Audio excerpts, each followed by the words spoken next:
एमआयएमचे नेते असदुद्दीन ओवैसी यांची पत्रकार परिषद छत्रपती संभाजीनगरमध्ये सुरू होती। यानंतर आपण पुढच्या बातमीपत्राकडे वळूयात। बातमी आहे मीरा भाईंदरमधून। तर मीरा भाईंदर परिसरामधील सरकारी मालकीच्या जमिनीवरून आता नवा राजकीय वाद सुरू झालाय। 254 एकर सरकारी मालकीची जमीन खासगी कंपन्यांच्या घशात घातल्याचा आरोप विरोधी पक्षांच्या नेत्यांनी केलाय। The estate investment company, Meera salt works या दोन कंपन्यांनी या जमिनीवर दावा ठोकला होता। आधी ठाण्याचे जिल्हाधिकारी आणि मग जिल्हा दिवाणी न्यायालयानं या दोन्ही कंपन्यांचा दावा फेटाळून देखील लावला होता। दिवाणी न्यायालयाच्या निर्णयाविरोधात कंपन्यांनी उच्च न्यायालयामध्ये दाद मागितली होती। त्यावर आता उच्च न्यायालयानं कंपन्यांच्या बाजूने निकाल दिला आणि नंतर विरोधकांनी सत्ताधाऱ्यांच्या भूमिकेवर सवाल उपस्थित केलाय।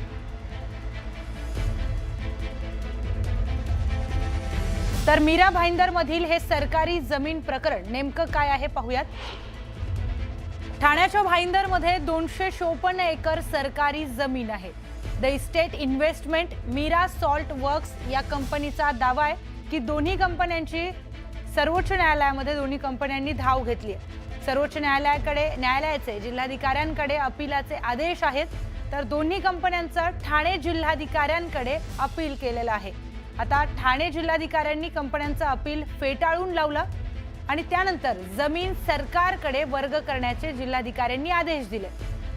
कंपन्यांचा कोकण विभागीय आयुक्तांकडे देखील कंपनींनी अपील केलेली आहे। त्यानंतर विभागीय आयुक्तांनी जिल्हाधिकाऱ्यांचा आदेश रद्द केला। आता जमीन कंपन्यांच्या नावे करण्याचा विभागीय आयुक्तांचा आदेश, त्या निर्णयाला ठाणे जिल्हा दिवाणी न्यायालयामध्ये आव्हान देण्यात आलं। त्यानंतर जिल्हा दिवाणी न्यायालयानं कंपन्यांचा दावा फेटाळून लावलाय। न्यायालयाच्या निर्णयाविरोधामध्ये कंपन्यांनी आता न्यायालयामध्ये धाव घेतली आहे। उच्च न्यायालयाच्या कंपन्यांच्या बाजूने आता निकाल दिलेला आहे। उच्च न्यायालयाने कंपन्यांच्या बाजूने निकाल दिलाय। त्यामुळे आता आणखी काय अपडेट या प्रकरणात समोर येत आहेत पाहणं लागेल।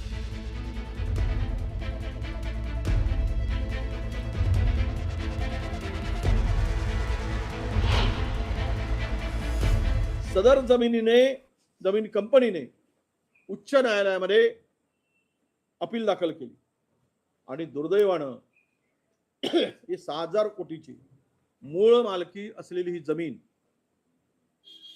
राज्य सरकारच्या संगनमतामुळे,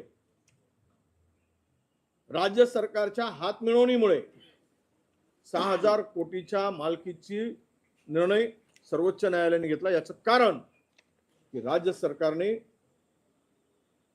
वकील हे झोपा काढत होते। 18 नोव्हेंबर 2022 रोजी जिल्हाधिकारी ठाणे यांनी या मीरा सॉल्ट वर्क्सचा या कंपन्यांचा दावा फेटाळून लावला आणि जमीन महाराष्ट्र शासनाकडे वर्ग करण्याचे निर्देश दिले।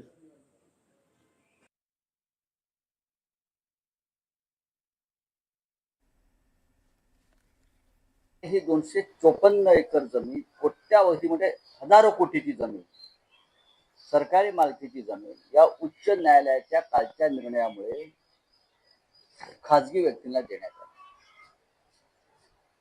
राज्य शासनानं असं ठरवले आहे, ज्या माझ्या माहितीनुसार, की स्पेशल लीव पिटिशन दाखल करून सर्वोच्च न्यायालयात जाऊन या सगळ्या व्यवहाराला आव्हान द्यायचं।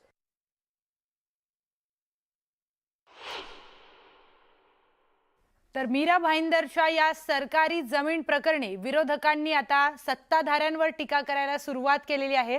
254 एकर सरकारी जमीन खासगी कंपनीच्या नावे करण्यात आली। यावरून आता विरोधकांनी चांगलाच धारेवर धरलंय सत्ताधाऱ्यांना आणि त्यानंतर 254 एकर जमीन दोन कंपनींच्या नावे करण्यात आली, दोन कंपनींच्या खिशात घालण्यात आली असा आरोप करण्यात येतोय। मीरा भाईंदर मधील सरकारी जमिनीचा हा वाद पेटलाय। 254 एकर ही सरकारी जमीन आहे।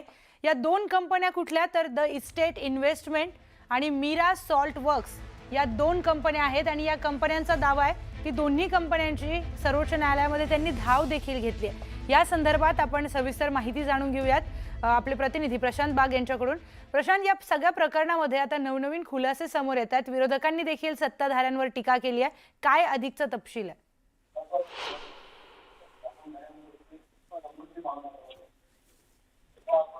तर आपण पुन्हा जाऊयात आपले प्रतिनिधी प्रशांत बाग यांच्याकडे. प्रशांत, या सगळ्या प्रकरणामध्ये नवीन माहिती समोर येते आणि विरोधकांनी देखील सरकारला धारेवर धरलंय.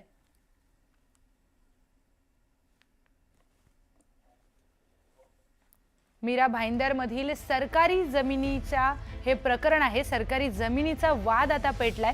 दोन खाजगी कंपन्यांच्या घशामध्ये ही सरकारी जमीन घालण्यात आली अशी माहिती मिळते. 254 एकर सरकारी जमीन ही आहे आणि द इस्टेट इन्व्हेस्टमेंट आणि मीरा सॉल्ट वर्क्स या दोन कंपन्यांच्या घशात ही जमीन घातलेली आहे असा आरोप विरोधक करतात आणि त्यांनी सरकारला धारेवर धरलंय.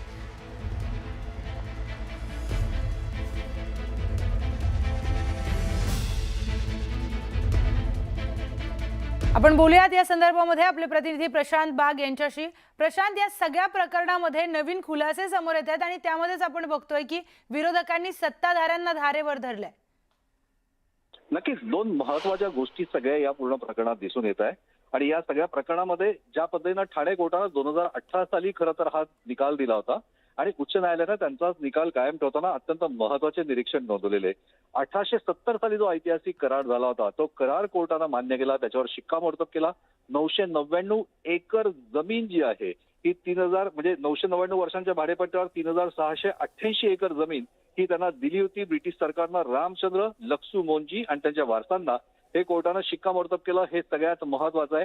केंद्र सरकारनं सुद्धा बाजू मांडताना 1935चा दाखला जो दिला होता, या कायद्याचा आधार दिला होता की सरकारी जमीन ही आहे ही आणि ही सरकारी जमीन असल्यामुळे मिठाच्या उत्पादनासाठी जमिनीचा वापर होतो म्हणून सुद्धा सरकारनं दावा केला होता. पण नुसता मिठाच्या वापरासाठी ही जमीन आरक्षित आहे म्हणजे ती केंद्र सरकारच्या मालकीची नाही, हे कोर्टानं निकाल पत्रात जे स्पष्ट केलंय हाच खरं तर टर्निंग पॉईंट आहे.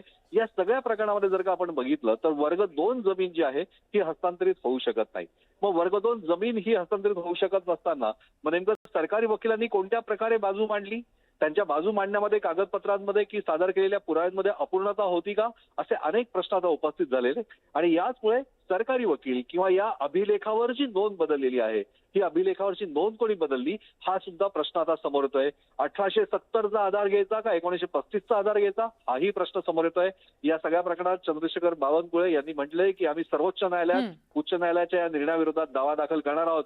पण त्यांनी जरी दावा दाखल करणार अशी भूमिका घेतली असली तरी या प्रकरणातले झारीतले शुक्राचार्य कोण हेही शोधणं हे सगळ्यात मोठं आव्हान सरकारपुढे नक्कीच आहे. प्रियंका, अगदी महत्वाचा प्रश्न तुम्ही उपस्थित केलाय प्रशांत. आता या सगळ्यांचे धागेदोरे कुठपर्यंत जातात हे पाहणं महत्वाचं आहे. माहितीसाठी धन्यवाद.